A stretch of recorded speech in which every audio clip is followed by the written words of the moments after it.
Joining us now on Practical 365 is Sigi. Hi, Sigi. Long time Hey, no speak. hey, Steve, absolutely. Yes. Yeah. I still remember our 2 years together. Yeah, wow, is Yes. that 2 years ago? Wow. Yes. Yes. Obviously, Glad to be back. season one of the Practical 365 podcast, as you'll all know, was us.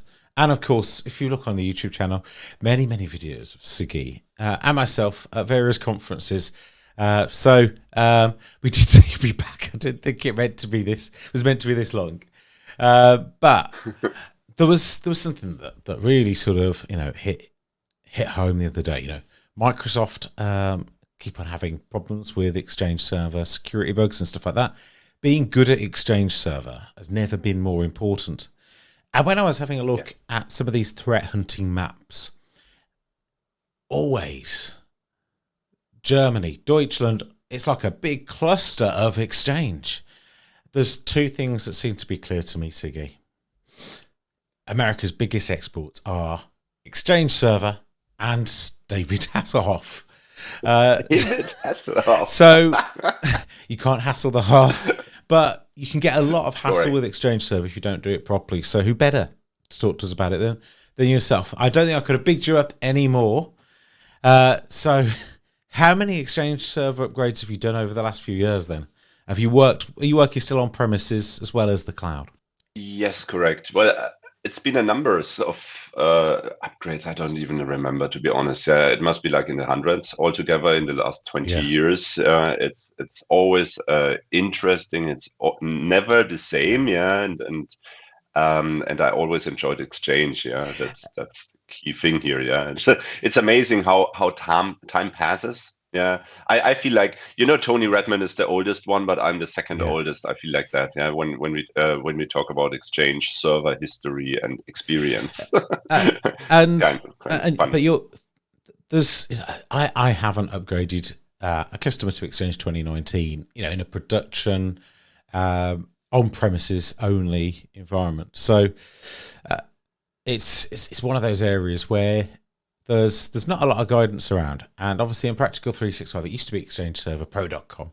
So we're going to bring some of that guidance back, but we want to start off by getting some of that core high level advice from you. Because it's still fresh in your mind, even if some of our listeners might be a little bit rusty about this. So Exchange Server 2019. First of all, what are the key differences and advantages over 2016, apart from extended support and so on? Well, but extended support is the key thing, Steve. Yeah, it's really like the most secure server version that's out there, the most updated one. Yeah, Yeah, it's yeah. So the compared to Exchange 2016, of course, the features are not tremendously different. yeah, Of course, there's new features in OWA, for example, so an Outlook on the web, and a couple of like the SSD support, which can increase the performance of your mm, databases. Yeah. yeah, However, it's really like how you plan to continue in the future. Yeah, and just remember in April, Microsoft announced a free version of Exchange 2019, yeah, the hybrid version, yes, basically, and that was the primary purpose. Most of my customers did not move to Exchange 2019, but kept on 2016. yeah. Yeah, and of course the resource requirements. Yeah, Exchange 2019 is a memory eating monkey. um, I mean, Or Squeaky eats more food than ever you before. need from MEC 2014, and I know this is one of those things where I think there'll be like someone like, is it that guy on Twitter who's into Exchange, or was Greg Tiber?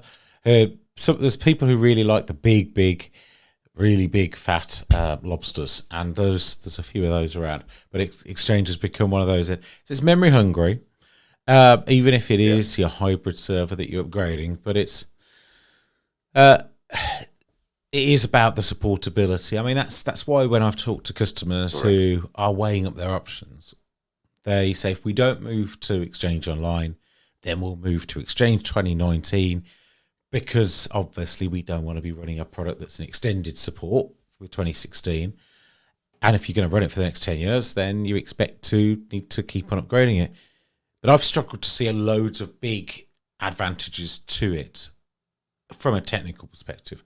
For example, a lot of customers, and tell me if it's different for you, run all flash SANs now. It's all on SSD. So if they don't have slow storage. They have cheaper SSDs, maybe, Correct. but they don't have that. You know, they don't have a massive advantage from caching on SSD anymore. Do you see the same? Well, to be honest, I personally think the biggest advantage on Exchange 2019 is also the server core support. Yeah, which is more like operational perspective and not really the SSD, because I feel, the environments I see are very similar to Exchange 2016, like the sizes of the mailbox servers that you plan for. You don't go beyond, because you nowadays, you have like 4 to 8 servers, and you can host thousands and thousands of mailboxes on these servers. So it's really not the case that you need tremendous performance, of course. So my customers more or less really think about like this additional benefits, like the extended support. But remember, it's not 10 years. 2019 is supported until I think October 2025. It's the same time when Exchange 2016 will be out of product release. So even here you have to do something, but I guess it's to prepare yourself for the future.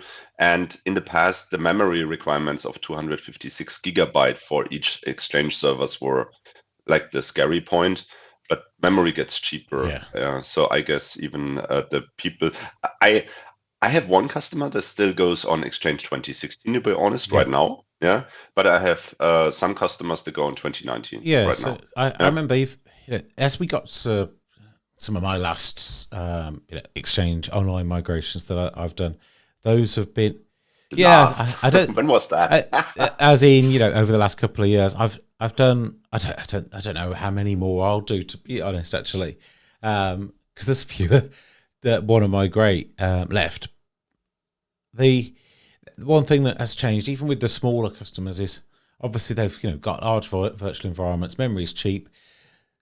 10 years ago, people would say putting in an Exchange server, it's a resource requirement. They're like, it's just another VM. RAM's cheap. I've got my ESX or Hyper-V servers with tons of RAM. It's not a problem.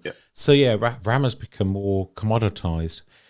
In-place OS upgrades is one, though, with 2019 that I've had at least one customer who's security conscious, as all should be, but they wanted to be able to make sure that they could take advantage of a feature where that not only can they deploy server core, but they can do in-place OS upgrades underneath Exchange Server as well.